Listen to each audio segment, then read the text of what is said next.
Well, hello everybody, welcome back to Succeed with Omid. I am definitely a new location, and it's probably going to explain the absence of my videos for a while. I promise regular videos coming back soon, but my fiance and I have been basically trying to plan a wedding and move and do a whole bunch of stuff all at the same time. Life is crazy stressful, but I still got a smile on my face, and I still wanted to share a couple tips for hip mobility and strength with you guys, just because I haven't posted a video in, like 2 months.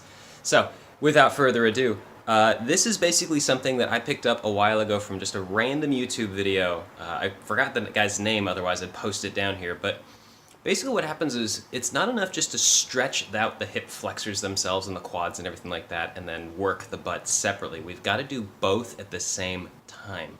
We need to teach the glutes how to actually push against the hip flexors to stretch them out, and that will actually translate. So just to be clear, this is after you already stretch your hip flexors and activate your glutes. This exercise is really just an isometric hold that teaches the glutes how to push against the hip flexors and get some endurance in that. So let me move the camera into a position where you can see my hips right there. And all I did was I just basically anchored this band about hip height off the floor. What I'm going to do is step into the band.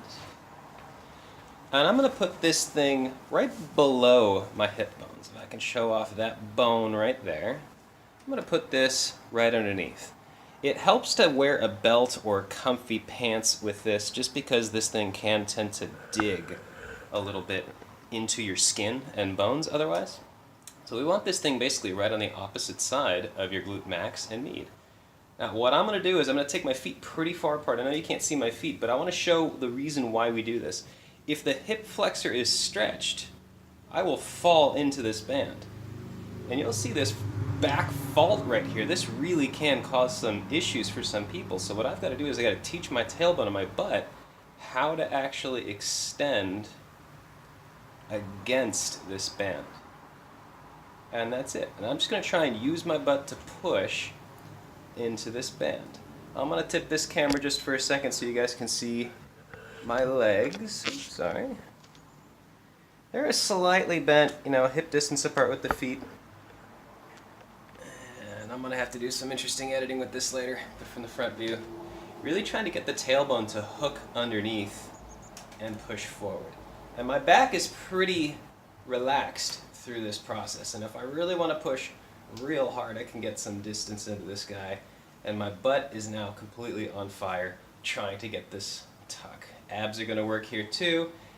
Now I'm really starting to get a stretch in my quads with tension, and this is really going to translate into a lot of other exercise. I do this one as almost a finisher to my activation series, if you've seen my other video on that. But this is really a great thing to kind of teach people, hey listen, this is what the butt and the hip flexors actually do together. You can even start doing squats here and teach the glutes how to keep this pressure against the hip flexors with flexion. Hello.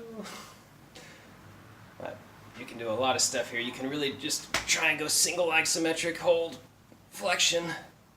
You can do some abduction, adduction work. You can even do extension with the leg and really teach the butt how to do a lot of things against resistance. So, try this one out. I apologize for the potato quality on this video. I'm usually better than this, but again, we're still in the middle of a move. I haven't figured out my camera angles yet, but I just wanted to share some love with you guys. Try this one out on your own, but be warned, I always have 2 rules. If you can't breathe while you're doing this exercise, it's too much. Teach your body how to do this comfortably, and the body doesn't learn if it's freaking out. So if you can't breathe, you're not learning. And number 2, if it hurts, do not do the exercise. Okay, this is really lumbar disc intensive, and there's a lot of stabilizations involved. So if it's painful, that's your body telling you, hey dude, glutes not strong enough to do this, or hip flexors are still too tight. Go back to the foam roller, go back to your banded hip flexor stretches, anything you can do to try and get through that tension first, okay? That's it for today. I hope this information was very helpful to you guys. As always, have a happy and healthy rest of your day. Talk to you next time.